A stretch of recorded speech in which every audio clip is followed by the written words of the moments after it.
The left is always inclined to look on the grim side of things. Always inclined to look on the grim side of things. The cup is always half empty. Until you point out, look, it's half full. It doesn't look so bad.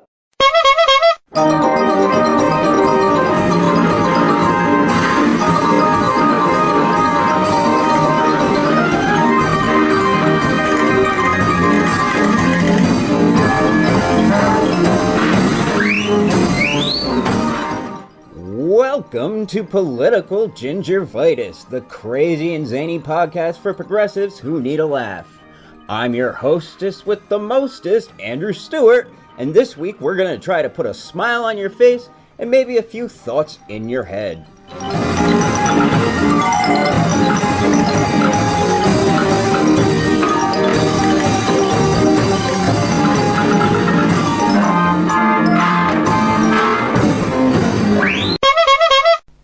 Ein Gespenst geht in Europa. Das Gespenst des Kommunismus. Ein Gespenst geht in Europa. Das Gespenst des Kommunismus. Modern socialism is, in its essence, the direct product of the recognition, on the one hand, of the class antagonisms existing in the society of today between proprietors and non-proprietors, Kommunismus. between capitalists and wage workers. On the other hand, the anarchy existing in production. Kommunismus. But in its theoretical form, modern socialism originally appears ostensibly as a more logical extension of the principles laid down by the great French philosophers of the 18th century. Kommunismus. Like every new theory, modern socialism had, at first, to connect itself with the intellectual stock in trade ready to its hand, however deeply its roots lay in material economic facts. The great men who in France prepared men's minds for the coming revolution were themselves extreme revolutionists. They recognized no external authority of any kind whatever. Welcome again, folks, to another exciting episode of Political Gingervitis. I am your host, Andrew Stewart, and today I am bringing you a fantastic interview. We are going to be speaking with Anne Garland. She is a professor who has written a new and exciting book about the history of the Tricontinental, which was a Cuba-based effort to rebuild the internationalist movement in the socialist bloc, but based around the cause and concerns of what we are now calling today the Global South. So I hope you'll enjoy today because it's a fascinating interview and a wonderful piece of history to rediscover. So, Professor, you say in your introduction that your book examines precisely the Cold War transnational struggle for racial justice, arguing that this dynamic that was created in the Tricontinental has a profound relevance for understanding contemporary social movements today. Yeah, so, basically what I'm interested in, I'm interested in a kind of the contemporary disconnect between the ultra-globalization movement today that's really focused on a kind of, critique of corporations, of multinational financial institutions, but has a kind of tendency toward colorblind discourses of solidarity or kind of multiculturalism, and has a tendency to overlook questions of race. And then on the other hand, if we're thinking about social movements in the American continent today, we have racial justice struggles that tend to really focus on, a critique that's often limited to a critique of the state, and that is not necessarily fully addressing the intersections between racial violence and global capitalism. So I'm interested in that disconnect, and in thinking about that disconnect by looking back at this movement of the Tricontinental, and I'm happy to tell you more about that. So the Tricontinental, this is a really, really influential, but often forgotten Cold War movement. It was an alliance of liberation movements from Africa, Asia, and Latin America that formed in January 1966. It was headquartered in Havana, and the name of the organization, the conference, its first conference was called the Tricontinental Conference, and it came to be just kind of known as the Tricontinental, but it was the Organization of Solidarity with the Peoples of Africa, Asia, and Latin America, or the OSPAL.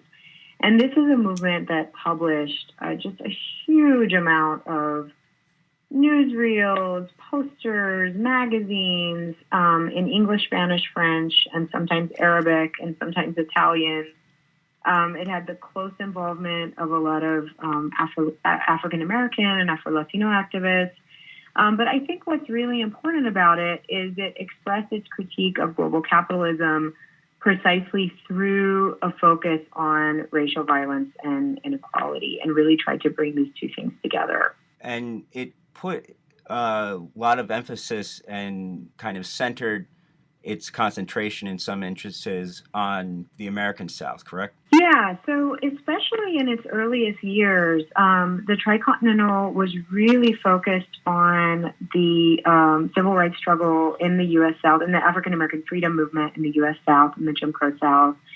And the Jim Crow South kind of became a way of talking about this global movement. So the kind of division between white and color became a way that the Tricontinental talked about as a kind of global struggle. So they used this category of color in a really interesting way, where they talk about their political collectivity as sort of colored and exploited peoples. And this is a way of foregrounding race, but it always opens on to a broader political community. So like Fidel Castro is, talked about as colored, or white Appalachian radical youth are talked about as colored, and as part of this political community. So it really becomes a sort of ideological category that's used to make sure that they don't fall into a kind of class-based discourse that might sort of elide questions of racial inequality. As a kind of historical antecedent, it seems that the Comintern at least preceded it, but they might have been trying to overcome some of their mistakes, correct? Yeah, I think that's a really important way of thinking about it. That's a good way of thinking about it. So, you have this kind of long history, especially of the involvement of Black Caribbean intellectuals in communist internationalism and sort of pushing the Comintern to think more about the status of Black labor. And a lot of the, Black American intellectuals that later kind of broke with communism, a lot of it had to do with frustrations around sort of racism among white communists, and really having a hard time addressing those issues. And people, some of those people then turned to look towards sort of decolonization movements, especially in Africa. And so this is an interesting moment because the Tricontinental comes out of those decolonization conversations in Africa and Asia. I mean, its roots are what was called the Bandung moment, which was a kind of a sort of alliance among newly decolonized African and Asian countries. And this is basically the moment when that conversation moves into the Americas. And I think it largely circles back to those critiques that Black Caribbean intellectuals were making of the Comintern in the kind of interwar years in the 1930s and 40s. You say here that you analyzed the expansive cultural production of the Tricontinental and trace the circulation and influence of its discourse in related radical texts from the Americas and a long lineage of stuff that came in the United States, in Latin America, in Puerto Rican discourse, but then it also comes out in the World Social Forum and Black Lives Matter. And I'm wondering if you can expand on that. Yeah, so, one of the things that I'm doing in this book is really looking at how Tricontinental materials, these things, they started publishing this stuff in 1966 and continued on until the mid-90s, or until the early 90s, and then started up again in the mid-90s. So one of the things that I'm looking at is how these materials circulated among a broad array of radical movements. So I look at, for example, how, things that, images that were created by Emory Douglas, the artist for the Black Panthers, were used by the Tricontinental organization, or then, vice versa, how an image created by the OSPAL, by the Tricontinental organization in Havana, would then get reused in the Black Panther Party newspaper.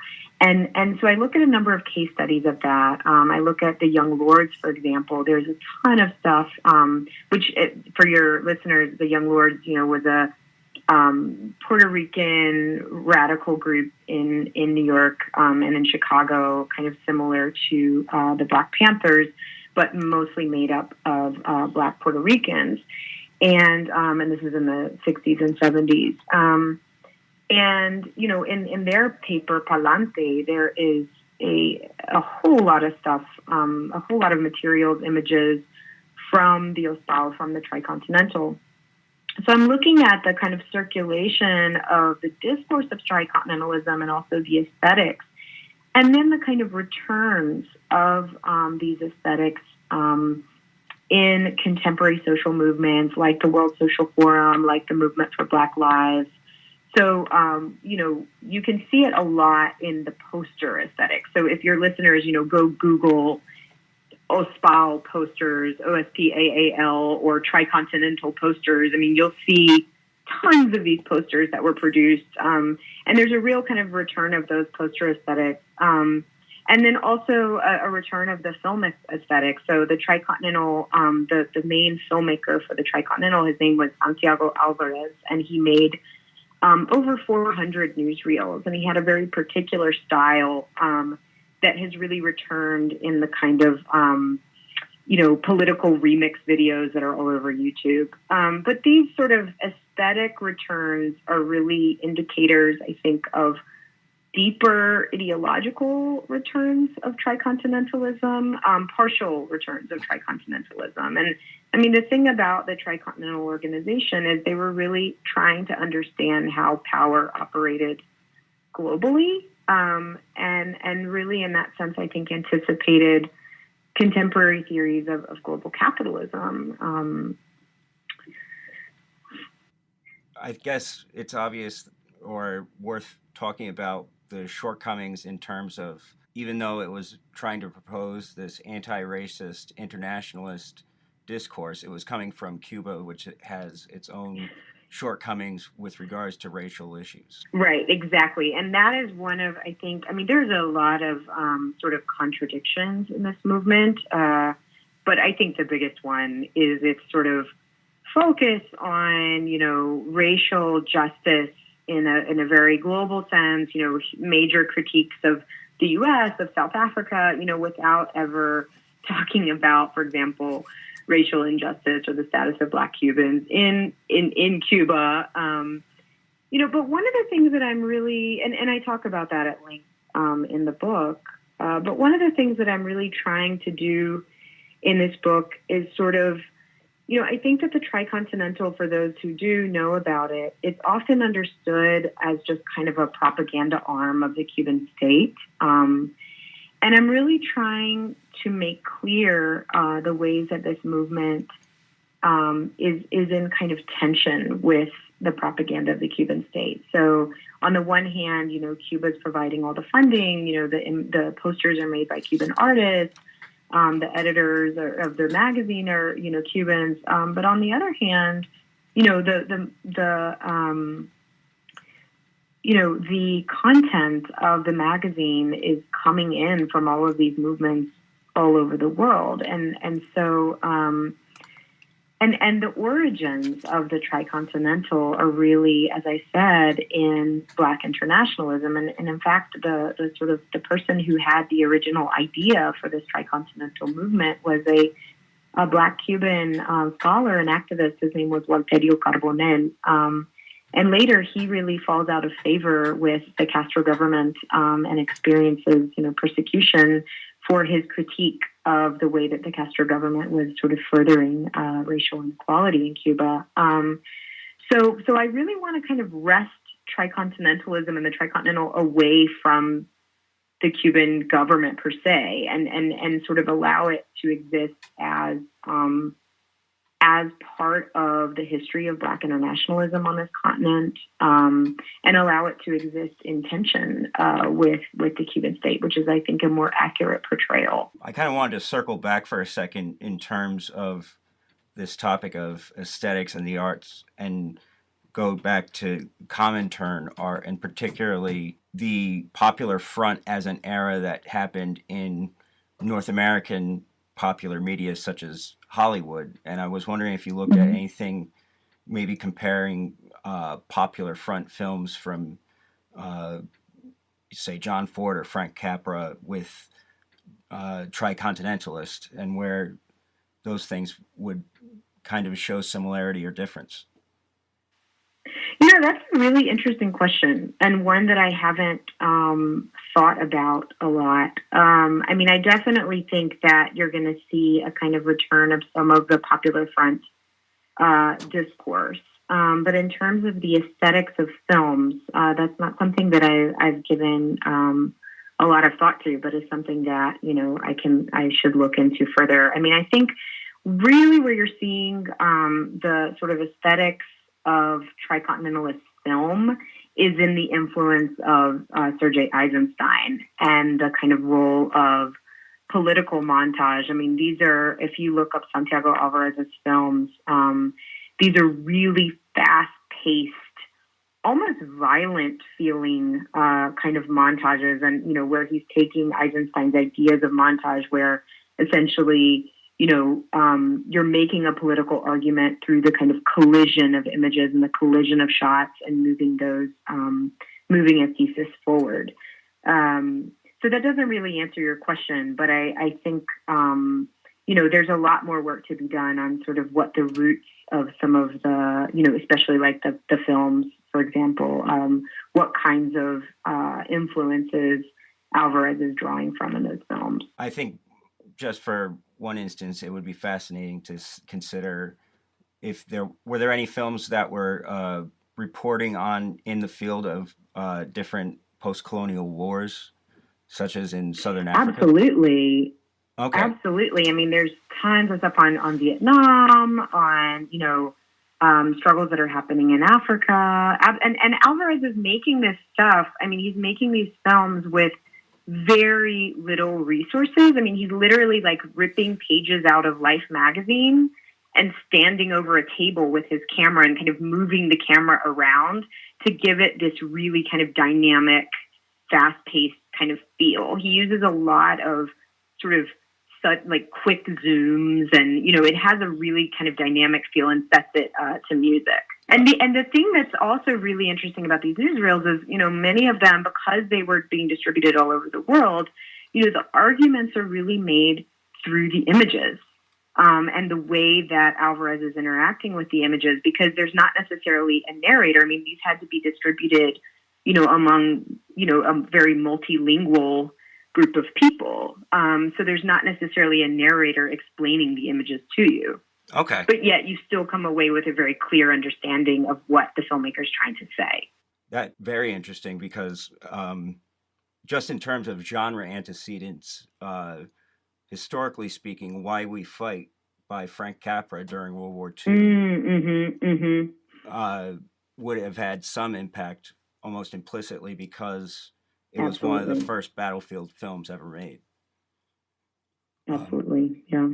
So you've got this concept you refer to as metonymic color politics for the Tricontinental, and I'm wondering if you can expand on that. Yeah, so what I'm trying to get at there is sort of the ways that they use color as a metonym for this larger political collectivity, right? So this is kind of, I think the Tricontinental's kind of color politics are really similar to somebody like Opal Tometi. Opal Tometi is, one of the three co-founders of Black Lives Matter, and she's the executive director for the Black Alliance for Just Immigration, that's really thinking about the kind of intersections between anti-Blackness and anti-immigrant sentiment through serving specifically Black immigrants. And she has this concept called transformational solidarity. And, you know, I mean, I think her kind of way of thinking represents one of the more sort of internationalist strands of BLM. But she's basically, her notion of transformational solidarity is the idea that it's basically the idea that, you know, when Black people get free, everybody gets free is kind of her notion. So you center the struggles of Black peoples, but with the intention of a sort of larger sort of movement, right, in a larger political community. And this is essentially exactly what the Tricontinental was doing by talking about its talking about its subjectivity, talking about its community as colored peoples, instead of necessarily the proletariat, or instead of a sort of purely, if we think about, going back to what you were talking about the Comintern and Black activist involvement in the Comintern, I mean, the tension was always between a kind of class-based discourse, one focused on the proletariat, and one that was more sort of a Black nationalist or Pan-Africanist kind of vision. So it's really kind of bringing those two together, and by using color as a metonym for something much bigger. Okay. And so it's not a trait-based collectivity, right? It's articulated in terms of color, but it's not supposed to be, or at least the way that I understand it, it's not supposed to be sort of in the same way that we talk about people of color today. So you bring into the discussion contemporary movements. It's through recovering the buried history. You do not want to necessarily return to the Continental, but intend to call contemporary politics into a deeper engagement with Black internationalist thought that foregrounds.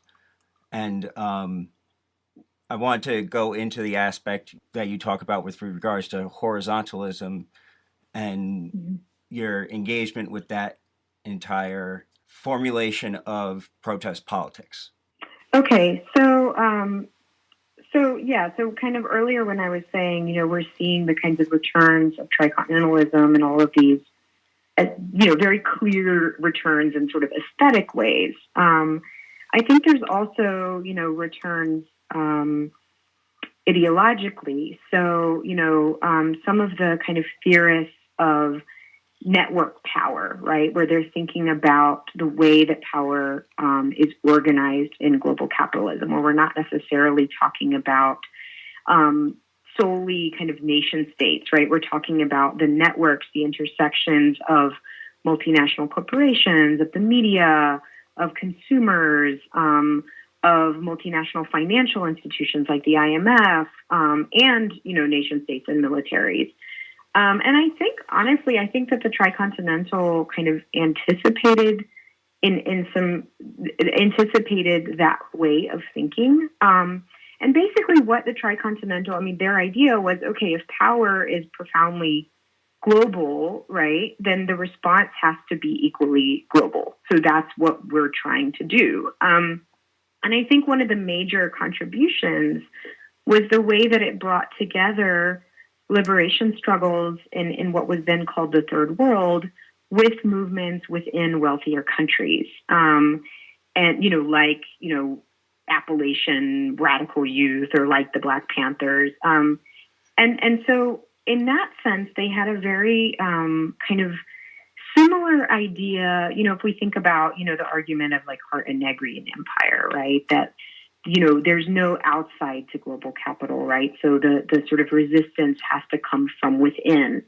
And I think in terms of discourse, they really anticipated this idea by trying to connect with struggles within wealthier countries. And one of the things they say over and over again about the African American freedom movement is they say, like, we are struggling from the outside, or, we are, fighting the struggle from the outside, you're fighting the same struggle from the inside, right? And there's this notion of kind of the inside that I think is really important.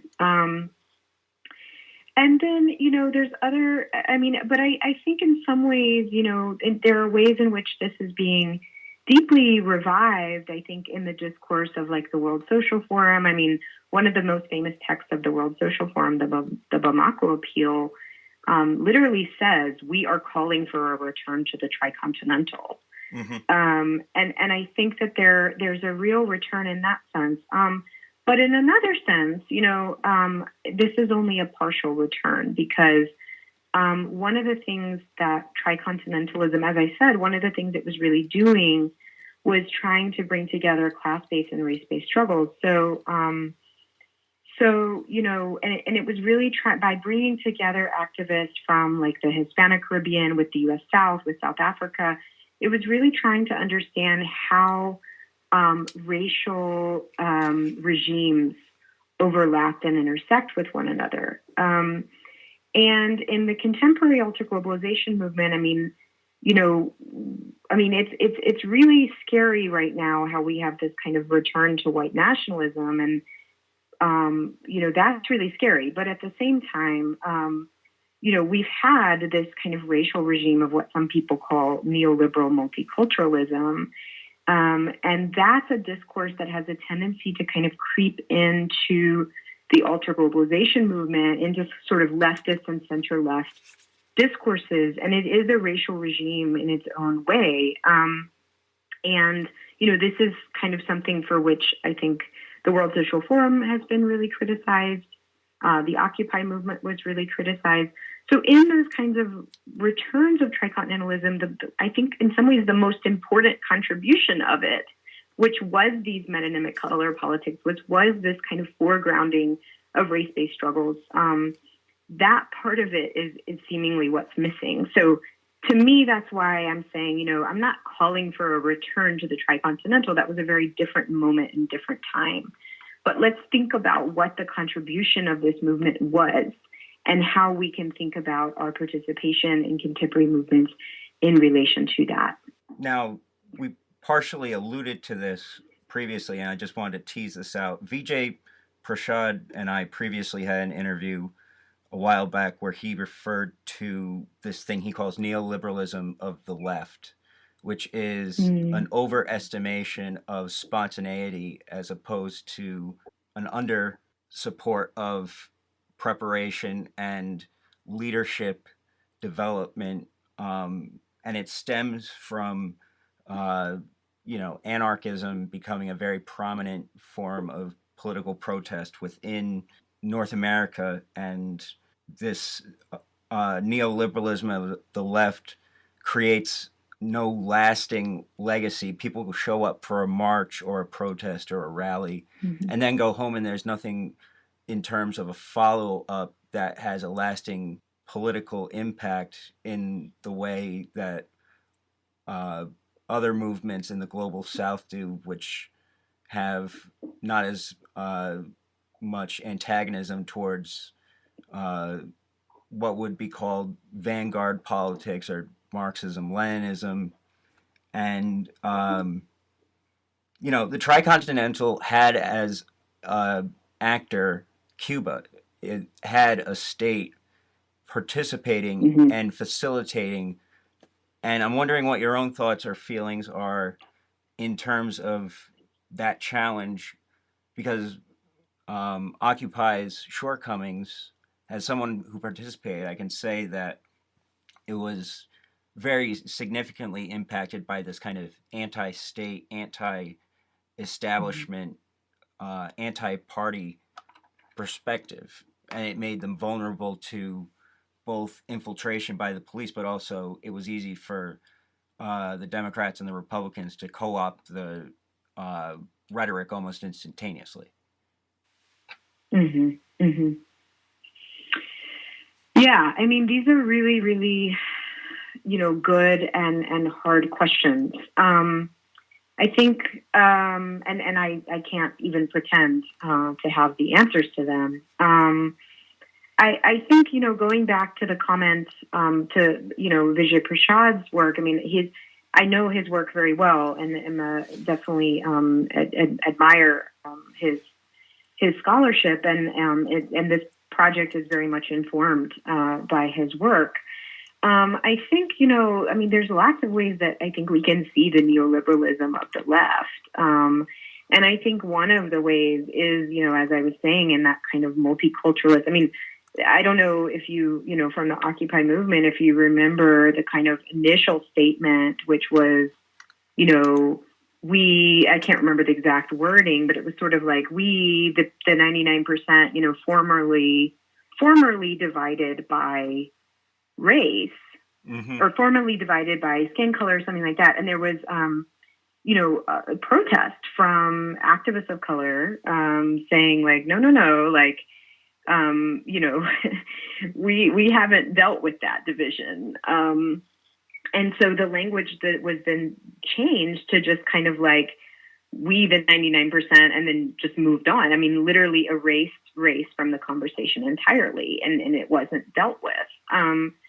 So I think, in terms of the kind of the way that neoliberalism uses multiculturalism to kind of erase the very real presence of racial divisions, and to act like, neoliberal reforms are sort of multiculturalist rights, and not to recognize neoliberalism as a form of racial capitalism, I think does have a tendency very much so to be present in the discourse of the left. And like I said, one of the main critiques of the World Social Forum is a kind of, and some of this may have to do with the kind of role of Brazil and Brazilian activists in the World Social Forum, but a kind of tendency towards a kind of colorblind or sort of raceless conversation. And in terms of the role of the state, I think this is a huge question. How do you have a global social movement, without some kind of organizing apparatus? And the OSPAL, the Tricontinental, they were and continue to say, because it still exists, and they say, we are a non-governmental organization. We are not a governmental, we're not necessarily part of the Cuban state. At the same time, all of the funding comes from state funding, and most of the kind of delegations are essentially the kind of like Vietnamese ambassador to Cuba is also the OSPAL delegate. So I don't know. I think that's one way in which the Tricontinental very much doesn't anticipate the contemporary political scene. But I don't know. That's something I'll have to think about a lot more. Yeah, it's a puzzle for a lot of people. Yes. So we covered a lot of stuff that you have in your table of contents, but I was wondering if you could elaborate on this trans-effective solidarity in the Young Lords and New Yorkers. Yeah, so this is in that chapter where I talk about the Nuyorican movement as a kind of case study of the circulation of tricontinentalism. And one of the things I'm thinking about there is the way that solidarity is articulated, and sort of what is the political act of tricontinentalism. And in some ways, what it is a kind of, and this is another way that it really anticipates the kind of discourse of horizontalism of contemporary social movements, because in a lot of ways, the political act is essentially the proclaiming of solidarity with one another as a kind of, as a way of sort of prefiguring, this is what we now talk about as prefigurative politics, right? As a way of prefiguring or imagining a different social relation, a different future. And so it's an effective politics, right, of being in solidarity with one another, proclaiming solidarity with one another. And so I look at that particular discourse in like Young Lords materials, but also in Nuyorican writings from the moment. So, poetry, novels, you really see that sort of political vision, that prefigurative political vision expressed in those materials. And that's what I'm kind of talking about with trans-affective solidarity. I mean, very, very similar, again, to that notion that Opal Tameti has of transformational solidarity. Now, simultaneous with this, you see the Soviet Union and China and Cuba are getting engaged with both wars of liberation in the post-colonial world, but they're also getting engaged with conflicts with each other in terms of the Soviet Sino split and all the sectarian aspects that come out of the division between essentially Mao and Khrushchev. So I was wondering how those two very different sides of what was a coin impacted the Tricontinental and how it was able to function.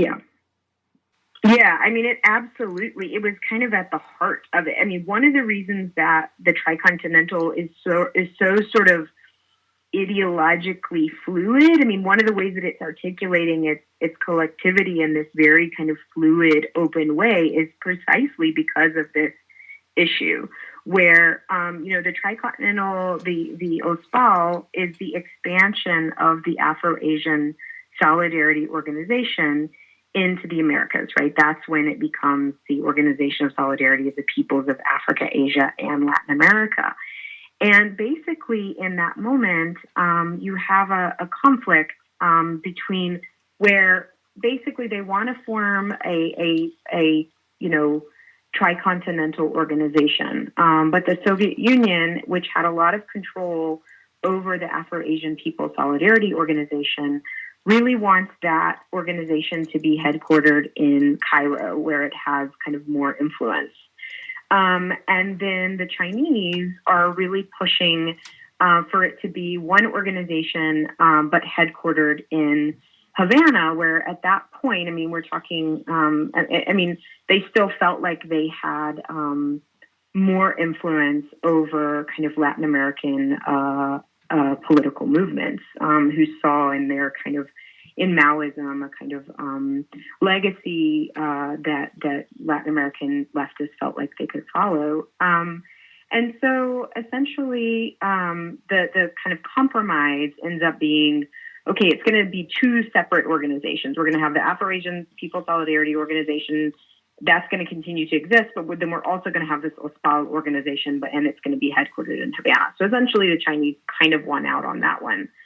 And then, in terms of, how they were going to, what kinds of groups they were going to bring together. I mean, the Soviet Union wanted only Soviet-affiliated kind of communist movements in Latin America to be invited, organizations to be invited.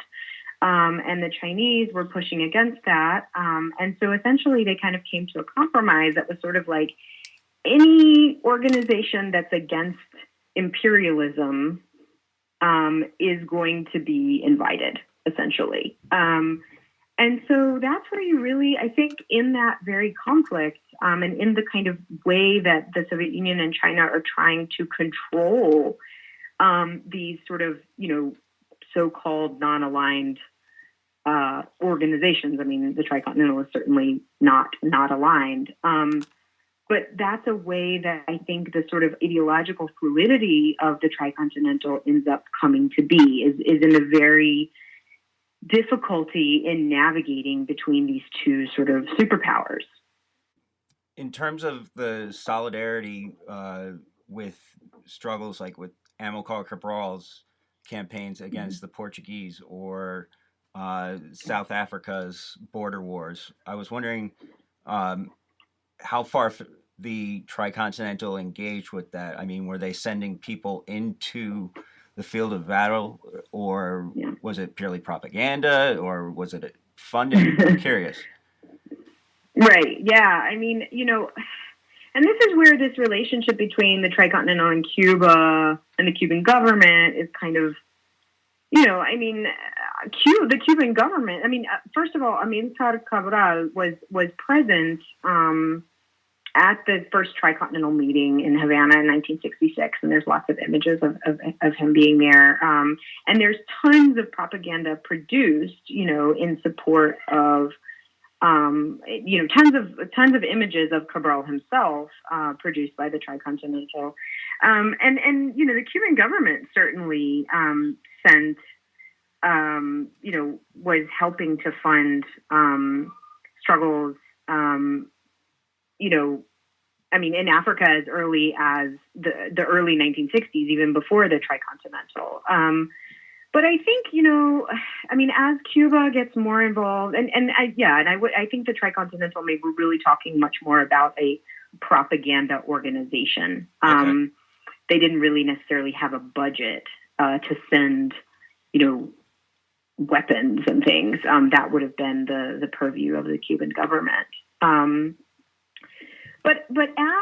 And this is something where I think it's interesting when you think about the sort of racial discourse of the Cuban state, because on the one hand, the discourse of tricontinentalism is very much a sort of ideological political collectivity. It's not trait-based. It's not biological necessarily. The Cuban state has had a kind of different kind of racial discourse, one that kind of positions the Cuban Revolution in this long history of Black struggle, and that is also kind of biologically based, a sort of discourse of mestizaje, of, that we are this kind of mulatto nation.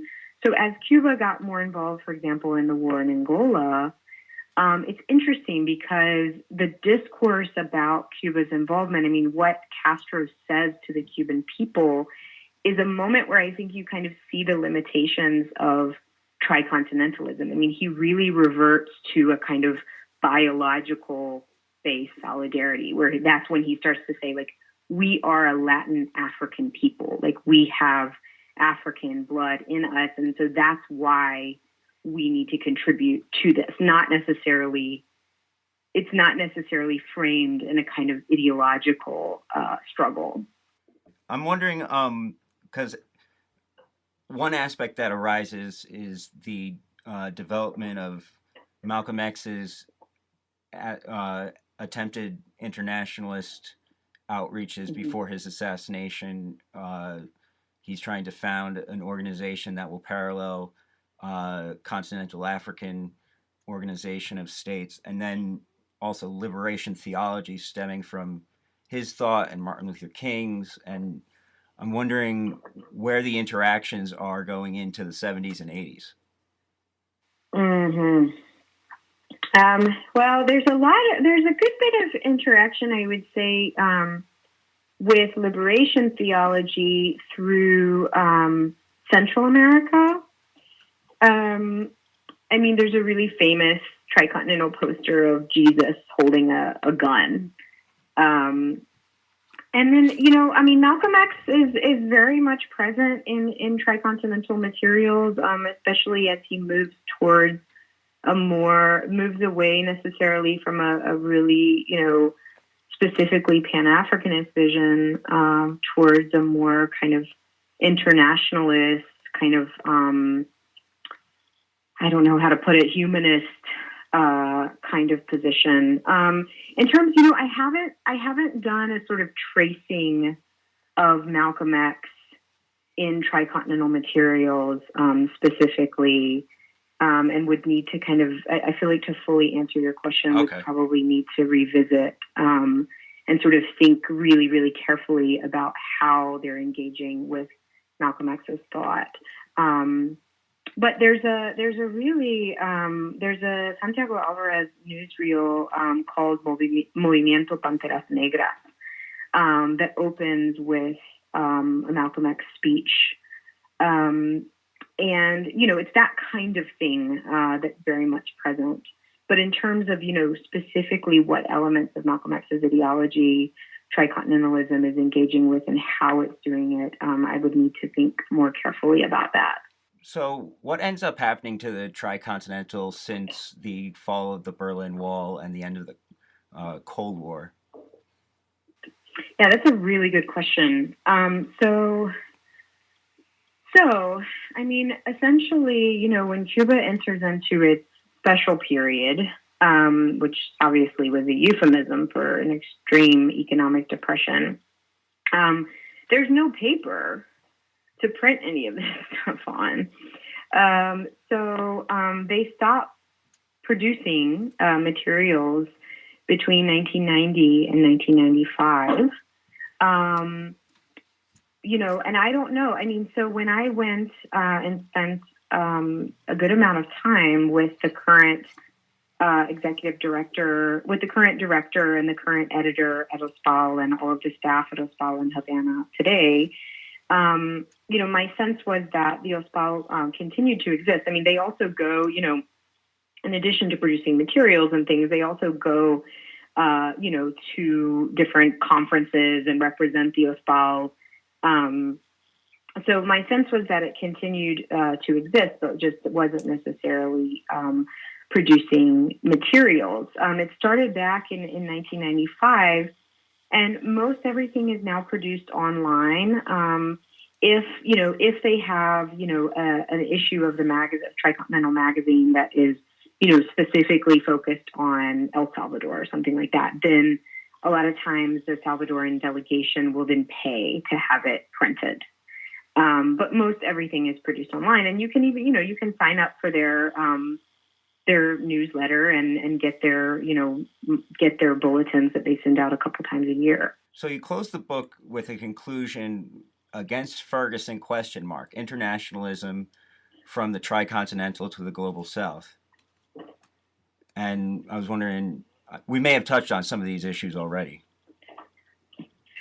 So that title comes from, there is a well-known Afro-Cuban activist. His name is Roberto Zurbano Torres. And Zurbano is an interesting person because, he's a scholar, and he is somebody who is a leftist, is a kind of internationalist in his perspective, but has been really critical of the Cuban Revolution and its commitment to Black freedom in Cuba and to, Black equality in Cuba. But he makes that critique certainly from a position of leftism. I mean, essentially what he says is, Cuba's has all of these affirmative actions, but it's never had an affirmative action on race. And so a couple of years ago, Zurbano published an article in the New York Times about the ways that racial inequality has increased in Cuba since the dollarization of the economy, because, most of the remittances sent from abroad are sent from white families. The tourist industry has really increased, and there's a lot of inequality in the tourist industry. And anyway, based on his critique, this was a critique that he makes constantly, but the fact that he published it in the New York Times, he was basically demoted from his position as editor at the Casa de las Americas, which is, a really famous, important organization. And he was demoted from that position to just like the status of a researcher. And this made, international news. But anyway, so that's who Zurbano is. So Zurbano, the title of that conclusion is coming from a blog post that Zurbano wrote about Ferguson. And he's basically making what I think is kind of an overly harsh critique, but he's making a critique of the insularity of Black Lives Matter, and basically saying that, while he absolutely supports the Black Lives Matter movement, the movement for Black lives, he finds it sort of not internationalist enough in scope, and that there's a kind of defining of, the struggle for Black freedom as being like sort of solely based in the U.S. And he also talks about the kind of media spectacle of that he's uncomfortable with. So I basically address his critique, not necessarily agreeing with everything he's saying, but talking about sort of, again, this issue of, okay, what are the ways that tricontinentalism as a vision is being revived, and what are the ways that some of its core contributions are not. Are there any further aspects to the Tricontinental or your book that you would like to discuss? I hope that readers, the main thing that I want readers to come away with, I want readers to come away with really understanding just the extent to which this movement, even if they've never heard of it, that this movement informs our collective subconscious.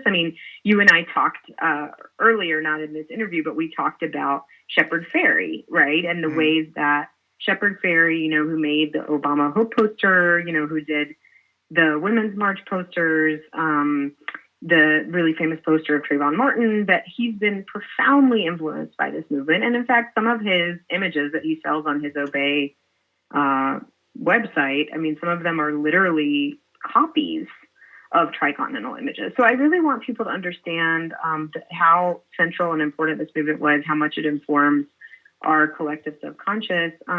And then I just want people to think about, the contributions that it made and what that might mean in their own political praxis. So that's it. Thanks for tuning in, folks, and we're going to hope to hear from you next time.